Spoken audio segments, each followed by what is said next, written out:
So guys, we've gotten up, we've gotten dressed. We didn't go out last night in the city, but we basically just drunk a few beers right here on the balcony and watched the sun go down. It's really relaxing stuff.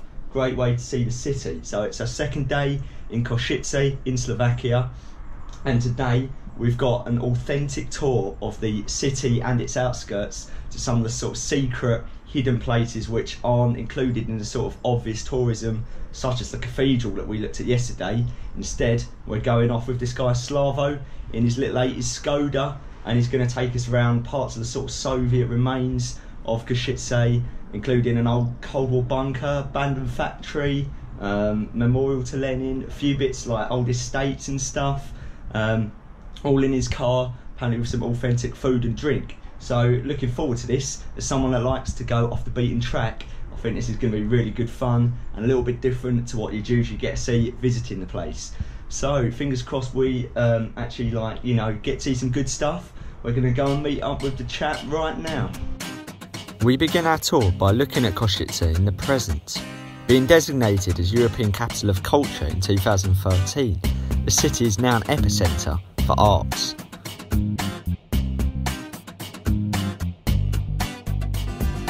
We began by visiting the Košice Park, an art centre established in a late 19th century barrack complex. We went inside one of the buildings, converted into a gallery space.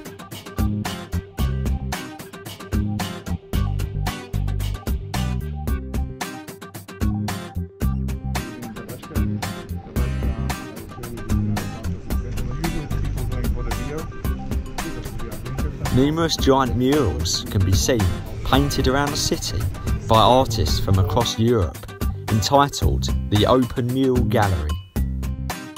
We hopped back into the Skoda and briefly passed the Kosovo Business Centre, an attempt to bring modern career opportunities to Košice, established on the site of an old brewery. Then we stopped for some much needed refreshment.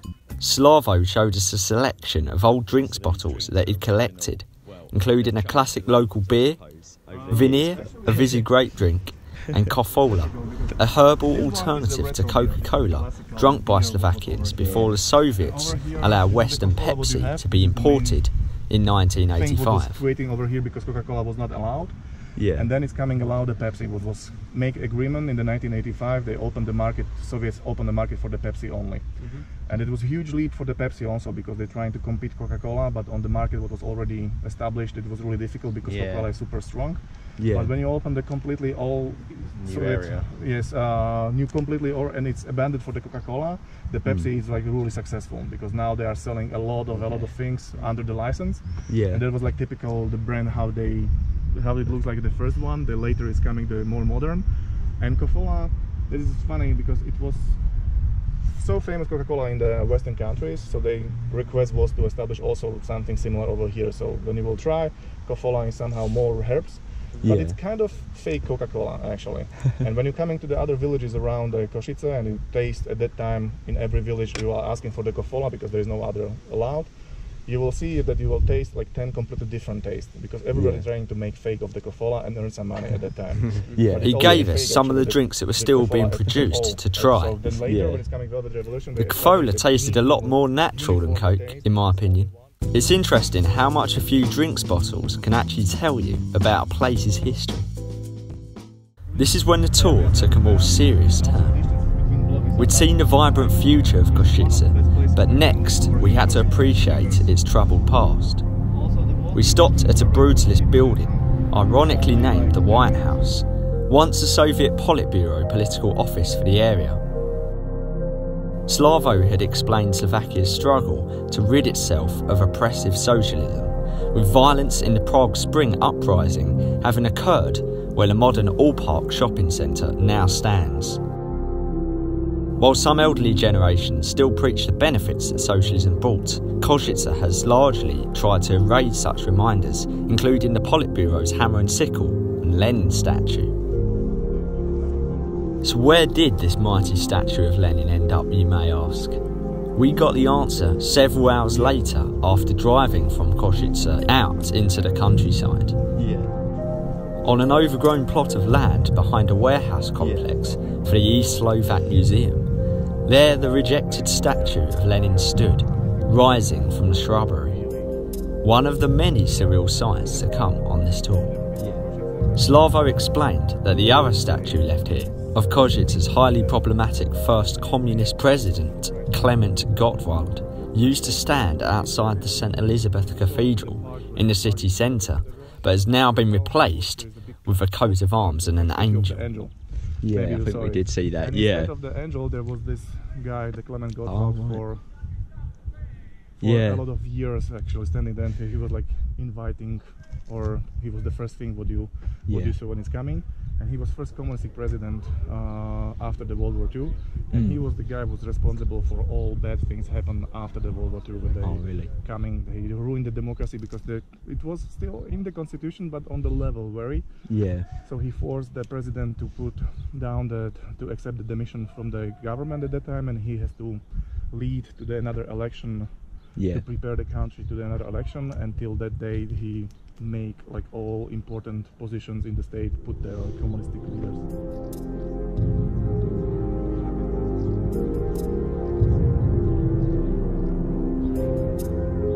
Setting off down the road, Slavo told us about Košice's present gypsy community, outcast from society's eye and ignored by local government.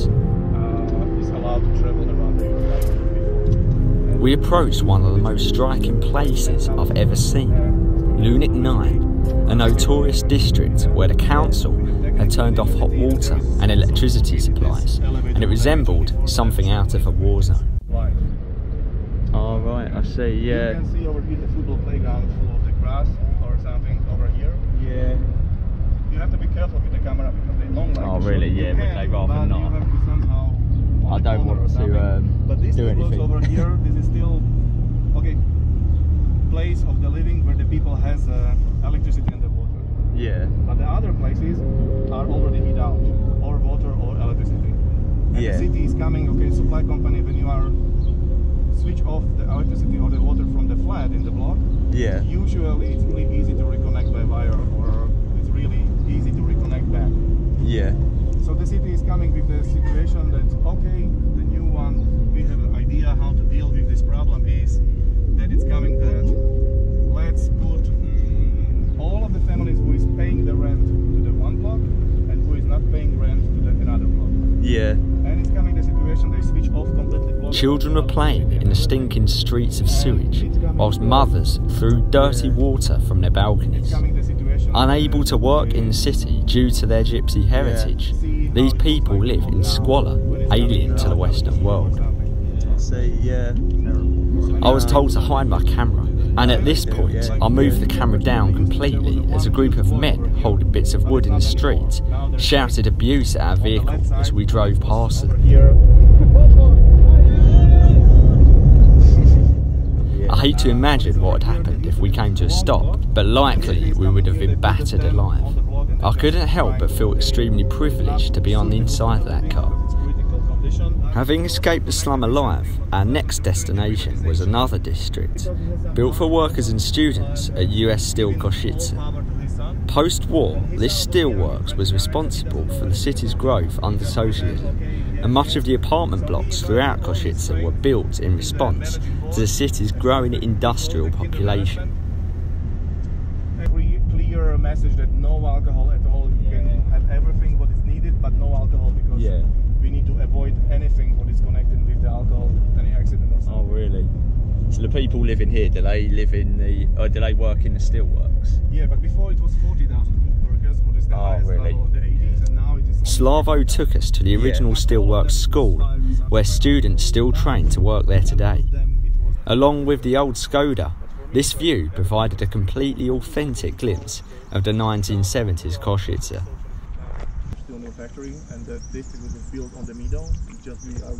To the right of the entrance was an old Soviet sculpture of Yuri Gagarin in a capsule depicted hurtling towards technological progress. In every aspect. Only one side what is here, the European flag, the Slovakian flag, before it was only Czechoslovakian flag one, and the sign that on the blue letters over there. But otherwise it's everything completely the same how it was before. Yeah. So there is a special statue dedicated to the Yuri Gagarin, because it was built everything in the area of the space race was between the Americans and Soviets, so a lot of names given to the street, and also the district what is on the terraza was Lunik, so everything is connected to the space race. And this is made by this husband of the Then, much to our surprise, Slavo handed over the keys and said, "Here, you can drive." He must have been the most trusting tour guide ever. You might have to show me how it works. Take the phone, or just go inside. After that, I will take picture of all of you when you are in the car. Okay. This is something that, if you go inside, then I will show you how to. But you have driving before. I'll do, yeah, okay. I do drive at home. That's easy. Here we go. Hopefully this goes to plan. Yeah, that is it. I need to. Don't worry, there's neutral, so that's okay. Everything. Yeah. And now clutch number 1, and you can go. But you have to put that 1. Oh yeah. Putting in gear probably would help. But starting from the neutral. Is that it? No. The clutch. So start off there and then. Clutch to you, and that's it first. Yeah. There we go. That's the one. There we go. So we're going out here, yeah? Yes, you'll be there. Here we are. We're off. We are leaving.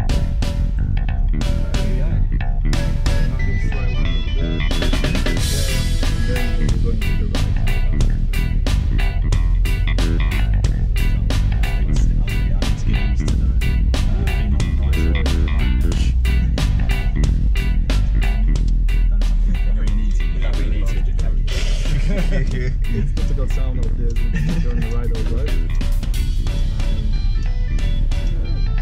We're going, albeit very slowly, in first gear. Now second gear.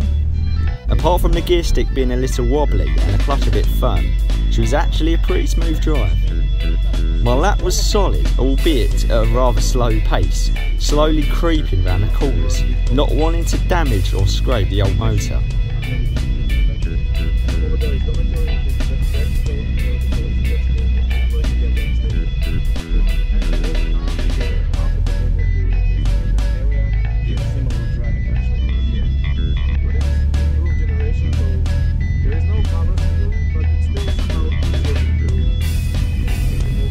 Chris was up next, and he managed to do a nippier lap, albeit after stalling 3 times to start.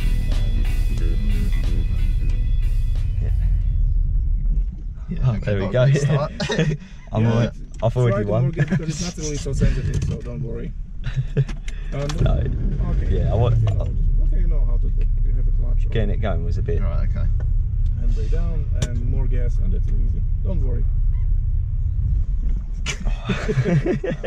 Okay, start. Put the down. Managed to get it going.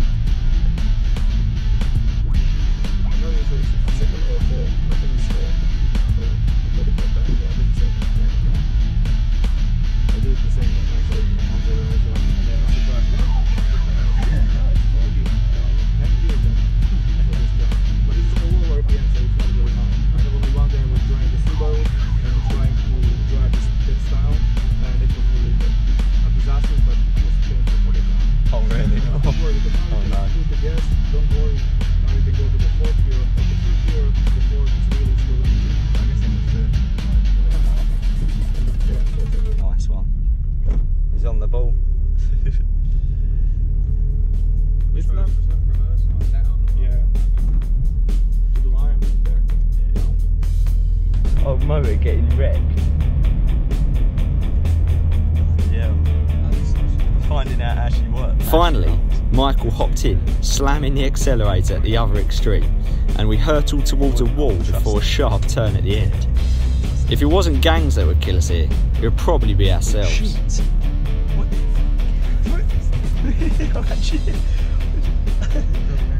He knows he likes to be forceful. I can tell. This man doesn't bad.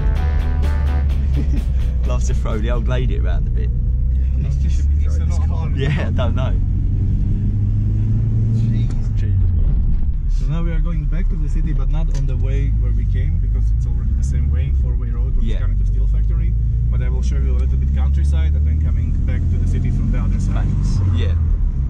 We can check this shelter. The one road Finally, we headed back out into the stunning Slovakian countryside to see the more traditional rural communities around the city. We came across a magnificent 18th century palace of distinctly continental style.